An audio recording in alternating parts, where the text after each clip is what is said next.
All right, so we're going to finish up 3.3, subtraction of whole numbers.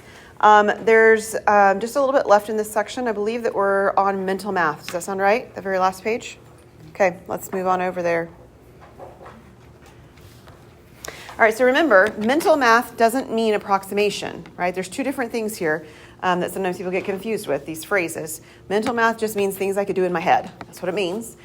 However, you're going to show the work so that I can see what's going on inside your head.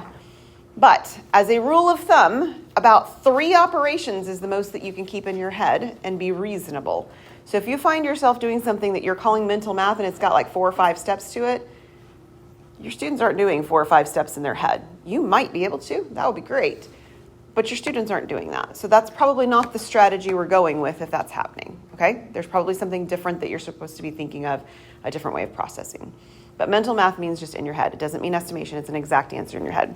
So the first one we're going to look at is called breaking up and bridging. And we saw this strategy for addition. So this is just a variation of it for subtraction.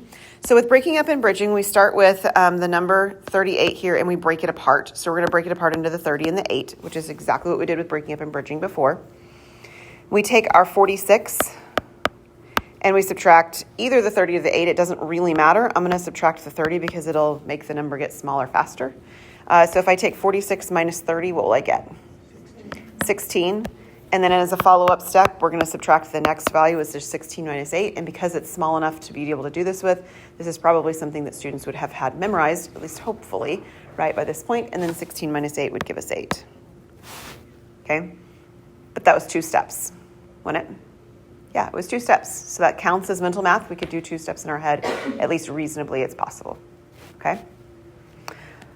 All right, trading off. Trading off, also known as, we already saw this last time, equal additions.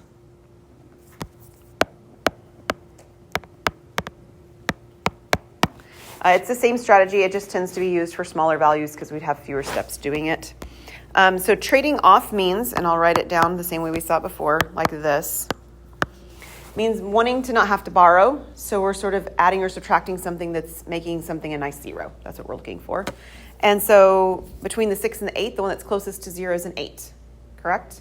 And in particular, we want the zeros to show up on bottom. I should say the 8's closer to 0 if I go up than if I go down. That's how I should probably say that instead, sorry. So generally speaking, we're talking about adding something to the lower, like the subtracted value.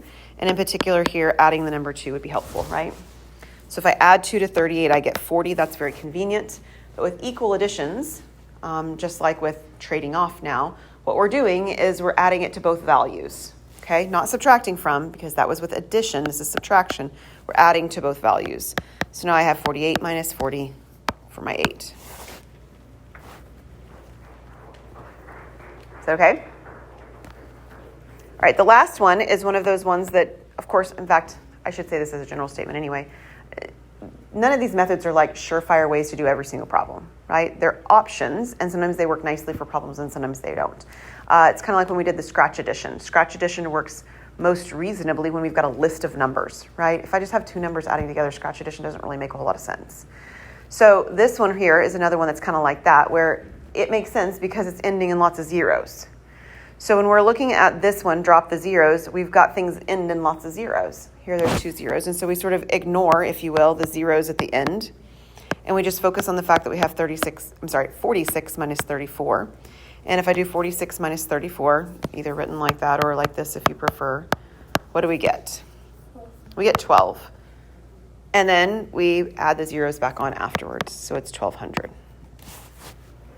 So ignore the zeros for the time being. We put them back on in the end. And again, it sort of feels like if I'm writing it down, well, that was dumb. I could have just written the zeros and written zeros down. True. But remember, this is supposed to be mimicking what's going on in your head. So in a very real sense, you're ignoring the zeros in your head and you're really just thinking about 46 minus 34. And you're saying, okay, I got 12. And then second step, or maybe kind of third, if you will, is you're putting the zeros back in. So you take them out, you put them back in. So you can kind of say maybe there's 3 steps there. All good? Okay.